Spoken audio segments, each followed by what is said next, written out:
Bienvenue chez Lizard Garage. Alors aujourd'hui, je vais vous parler de ce petit pick-up. C'est un Chevrolet, alors je vous le dis pas, hein, c'est une voiture américaine forcément. Hein. Lizard Garage, on fait que de l'américaine. Donc c'est un Chevrolet, un 3100, il est de 1949. C'est le véhicule du garage et on l'utilise pour transporter le matériel et se balader avec dans les rassemblements. Donc sur Haute-Savoie, il est connu, reconnu, tout le monde l'a vu, mais vous qui êtes pas que de la Haute-Savoie, pas que d'Annecy, vous l'avez peut-être pas vu, donc je vous fais une petite présentation rapide. Allez, venez voir. Donc restez jusqu'au bout de la vidéo parce que à la fin de cette vidéo, on vous parlera d'un gros projet qui sera pour cet été et que l'on va attaquer. Bon, la première chose que vous avez vue, c'est du rat rod. C'est quoi le rat rod? En fait, dans les années 30, les Américains ont dit les voitures chromées avec le chrome, les belles peintures, ça nous saoule. On veut du rouillé, on veut de la soudure apparente. Donc ça commençait déjà dans les années 30. Là, il y a eu une mode, ça continue, c'est de la folie. Tout le monde veut du rat rod, donc du rouillé. Mais le rouillé, alors c'est un peu spécifique, c'est qu'il faut que ça soit rouillé sur la surface, mais il ne faut pas que ça soit traversant. Si c'est crevé et qu'elle est morte la voiture, bon bah là c'est pas du rat rod, c'est de la merde. Là c'est du top, c'est rouillé en surface, mais la qualité est là et la carrosserie est au top. Bon, donc vous avez vu, là c'est rouillé. D'ailleurs ce véhicule vient proche de Las Vegas. Donc ça a été, il y a eu de la rouille peut-être artificielle, mais là c'est de la bonne vieille rouille. Théoriquement, je devrais faire un petit vernis mat pour garder la rouille et que ça ne traverse pas. Mais la tôle est tellement épaisse que franchement, avant que ça traverse, il y a encore des années. Mais c'est vrai qu'il faudrait que je prenne le temps, mais c'est toujours les clients en premier. Et voilà, les bagnoles du garage passent en second plan. Donc un petit vernis serait bien, mais vous voyez, c'est tout rouillé. Et c'est ça qui est joli. On voit les différentes couches de peinture. Moi, j'adore. Alors, il existe différentes techniques pour ceux qui n'ont pas envie d'attendre que ça rouille naturellement. On peut poncer. Bon, ça se voit, mais on peut le faire. Après, on peut mettre du citron, on peut mettre de l'acide pour que ça rouille rapidement et artificiellement parlant. Voilà, c'est pas au niveau de l'écologie, c'est pas terrible, mais voilà, il y en a qui font des petites techniques pour gagner du temps et que ça rouille, et puis après vite ils stoppent, ils donnent un coup de lavage, et puis ça stoppe la rouille et ils mettent un coup de vernis. Après, ce qui est sympa, c'est que quand quelqu'un nous suit, ils se disent putain, la voiture elle est toute rouillée, elle est morte, elle va pas suivre. Mais en fait, je vous le dis, hein, c'est un resto mode, c'est-à-dire que dessous, c'est tout récent, c'est tout modifié, châssis récent, moteur à injection, mais ça, on en parlera après. Alors, au niveau historique, les 3100 sont sortis après-guerre, donc entre 47 et 55. Et c'était destiné pour qui? En fait, c'était destiné pour les fermiers, parce que il fallait remettre la production et que les gens puissent manger. Donc, les fermiers avaient besoin d'un véhicule qui soit costaud. Et ensuite, pour les petites entreprises aussi, pour charger du matériel, c'était le top. Donc le pick-up a été un plein boom dans ces années-là, 47-55. Celui-ci, il est de 49. Donc d'origine, ça sortait avec un 600 lignes. Donc c'est un 3,5 litres. Donc c'était le Thriftmaster avec 90 chevaux. Vous savez qu'à l'époque, c'était monstrueux. Bon, maintenant, 90 chevaux, c'est pas le top, mais ça suffit amplement pour se balader.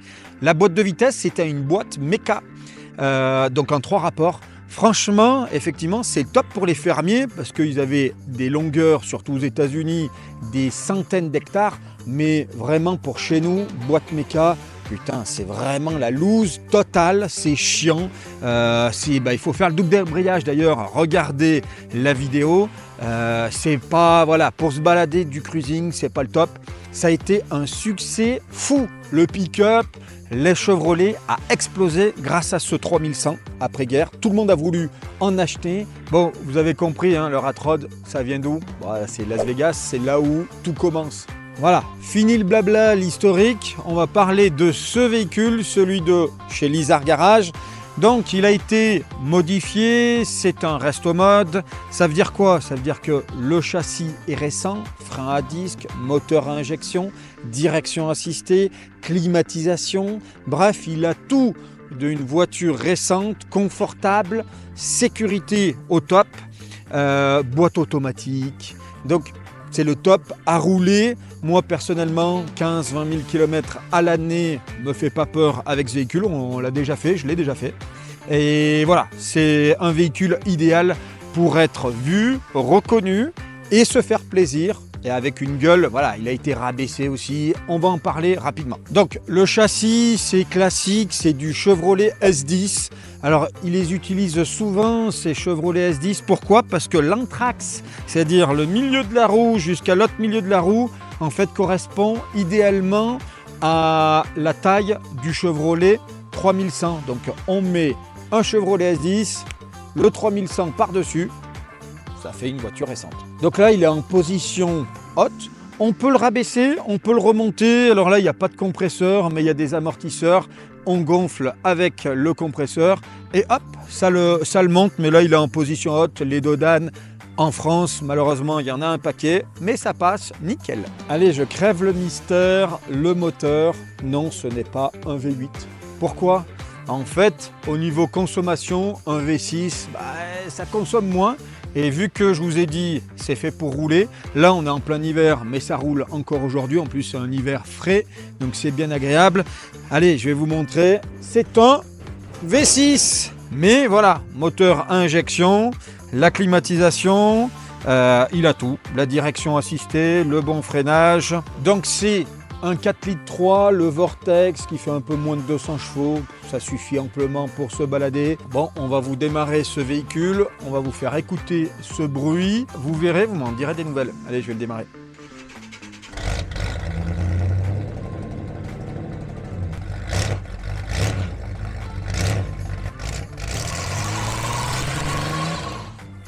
Donc, vous avez pu voir, ça burn facilement, un grand coup d'accélérateur. Alors, pourquoi ça burn si facilement là? Parce que la benne est ultra légère et l'arrière est ultra léger. On a le poids sur l'avant, la benne légère à l'arrière. Bon, un coup de gaz et bam, ça burn. Donc là, bien sûr, attention, on ne doit pas burner sur la voie publique.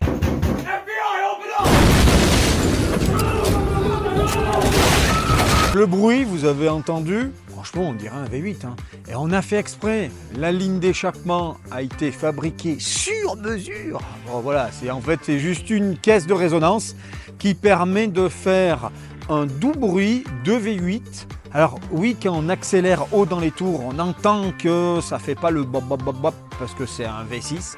Mais quand on est sur du bas régime, et c'est le cas dans 90%, en fait on roule en cruise, eh bien le bruit c'est vraiment un petit V8. Donc on a l'avantage du V8 au niveau du bruit, on a l'avantage du V6, c'est lequel? C'est la conso. Petit truc qu'on a rajouté, c'est un attelage. Pourquoi? Parce que ça nous arrive de tirer de la grosse remorque. Et puis pour la benne, on charge du matériel et voilà, on va sûrement charger d'ailleurs de la moto d'ici peu. Voilà, je ne sais pas si vous êtes motard, moi je le suis.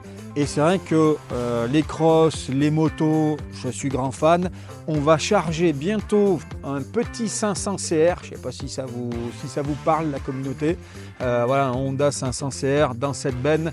Voilà, c'est le rêve américain du pick-up américain, de la belle cross en 500 deux temps. Quand je vous parlais du rat rod, qu'il ne fallait pas que ça soit traversant, souvent l'eau, elle ruisselle et ça coule. Et en fait, la tôle devient poreuse, il y a des gros trous, surtout ici. Donc là, c'est vrai que là, quand on voit qu'il est nickel, eh bien, la qualité de ce véhicule est due au fait que il est rouillé, mais pas traversant, comme je vous ai dit juste avant. Bon, après, intérieur, on a le frein à main qui est au pied, on a le frein, l'accélérateur. Clairement, c'est classique avec la boîte auto du Chevrolet S10, la direction du Chevrolet S10. Voilà. Et après, on a un tableau de bord rouillé aussi naturellement, et ça, c'est top. Au niveau du siège, on a cette belle banquette. Donc sur la carte grise, c'est une 3 places. Mais c'est vrai que souvent, j'ai ma fille qui vient à côté de ma femme. Donc on a 3 places. Et sinon, quand je dois l'emmener à l'école, on a ici la deuxième personne. Je ne sais pas si vous voyez les ceintures de sécurité. Parce que chez l'Isère Garage, la sécurité, c'est important. Eh bien, on n'en met pas. Et c'est ça qui est top.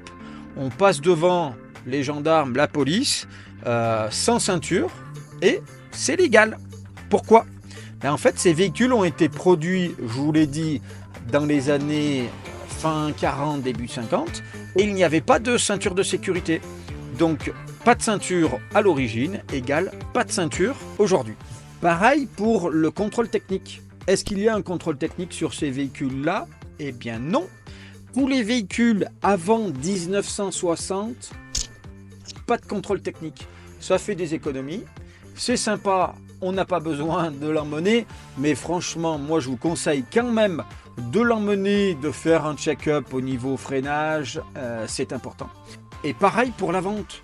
Il n'y a pas besoin pour la vente de contrôle technique. Là, franchement, par contre, faites-le. Pourquoi ? Parce qu'au moins, ça prouve aux futurs acheteurs que vous avez quand même fait un contrôle technique, qu'au niveau sécurité, ça freine, il y a de la direction et qu'il est sain et que le véhicule que vous vendez fonctionne bien.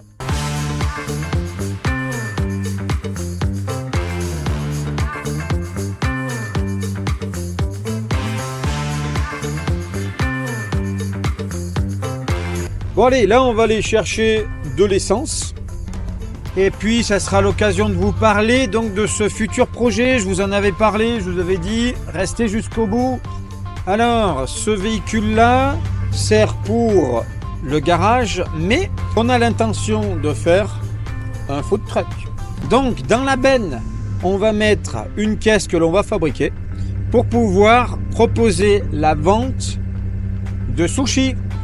Et oui, ça sera un restaurant que l'on va lancer de sushis. On va pouvoir proposer les sushis à proximité sur Annecy et Pagny. Bon, je suis étonné parce que les pick-up, on n'en voit pas beaucoup dans le monde du drift. Et c'est vrai que c'est pas mal, je trouve que ça a de la gueule. Et drifter, alors là on va pas le faire, on est sur route ouverte et puis sur du sec. C'est vrai que j'ai pas assez de puissance pour pouvoir drifter comme un porc. Mais je vous cache pas que quand on est sous la pluie, en propulsion, donc ça vous savez ce que c'est, hein, la propulsion c'est bon pour le drift. Je vous cache pas que le petit rond-point des fois ça tente à mort et on arrive à bien maîtriser la petite glisse sur le mouillé. Bon, la direction, vous avez vu, ultra souple pour là dans des ronds-points, c'est vraiment agréable. On peut aussi régler le volant, rouler en mode camionneur, moi j'adore. Là on va aller chercher de l'essence. Donc on en reparlera.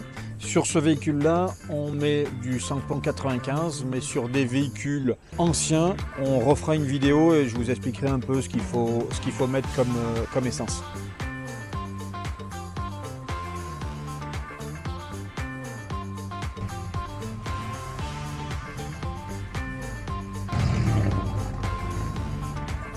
Bon, clairement, c'est un véhicule qui est ultra populaire. C'était d'ailleurs le but de Chevrolet, comme on vous a dit, mais c'est vrai que c'est encore populaire aujourd'hui. C'est-à-dire les femmes, les hommes, les gamins, les jeunes, les vieux, les vieilles. Franchement, il y a tout le monde qui le regarde avec plaisir. Ils se disent, putain, c'est quoi ce véhicule ? Et c'est vrai que c'est sympa et ça nous permet aussi, nous, de nous faire connaître, voilà, du public, pour leur montrer que des véhicules américains, ça roule. L'intérêt du pick-up, c'est ça qui est top. C'est qu'on peut charger, mettre des merdes dedans, mettre des motos. Là, je dois aller prendre du parquet. Bon, on y va avec ce pick-up. Et en plus, ça fait de la publicité pour le garage. Alors, d'origine, c'est une boîte méca. Minute pilotage, donc après le double débrayage, là il n'y a pas besoin. Le double débrayage, il n'y a pas d'embrayage, donc ça il n'y a pas besoin. Par contre, sur une voiture américaine, le cruising, C'est ça qui est bon. Qu'est-ce qu'on fait? Même pour l'hiver, on descend la vitre électrique. Bon, enfin non, on met le coude dehors et on se balade comme ça. Franchement, c'est génial. Là, on est en mode plaisir. On se balade, mais faut redescendre pour travailler, parce qu'il y a du boulot. Donc ouais, vous avez compris, c'est pas du pilotage. Le but, c'est d'avoir le style. Quand on roule dans une américaine, bon, si toi aussi tu veux faire l'entretien de ton véhicule, si tu as un véhicule des années 40, 50, jusqu'à nos jours, tu peux passer nous voir chez Lizard Garage. Et puis je voulais dire aussi, on a fait plusieurs resto modes que l'on vous présentera sur du F1 de chez Ford, sur du Bronco, on doit vous sortir la vidéo. Bref, on en a fait quelques-uns. Viens essayer ce véhicule-là, je te garantis que tu nous laisses ta bouse de voiture d'origine. Alors oui, certains vont râler en disant faut que ça reste d'origine, les véhicules, je suis d'accord. Il y a des véhicules, il ne faut absolument pas les toucher, mais si tu as envie de rouler régulièrement tous les jours, ce type de modif, voilà, c'est sympa. On vous en fera d'ailleurs une petite vidéo, c'est sur les assurances, les autorisations de ces resto modes, parce que je sais que dans les commentaires, vous allez nous en parler. Donc on sait que on vous fera une vidéo sur ça. Laissez-nous des commentaires, dites-nous ce que vous en pensez. Dites-nous si c'est top, si c'est de la merde, pas de souci, on écoutera. Et puis je vous dis à très bientôt chez Lizard Garage.